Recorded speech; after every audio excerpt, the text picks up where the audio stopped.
सुनिए साहेब जी मोर बलमुआ हेराई गए।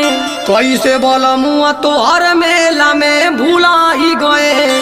टिकुल खरीद गई साथ तबल छूट गए। ऐसन तना कतही पी के सरवा सूत गईल। पढ़लो लिखल न उ हमें कि घर चली आई है।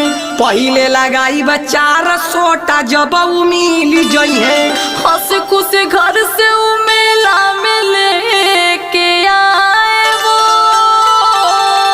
हर चुटकियों में हम ढूंढेंगे क्योंकि तुम फिरेंगी दरोगा की शरण में आए हो। अरे दरोगा जी खोज ना बड़ा उपकार हो रहा। अरे ठीक है भाई लेकिन हुआ क्या था? सुना और जाने रिसिया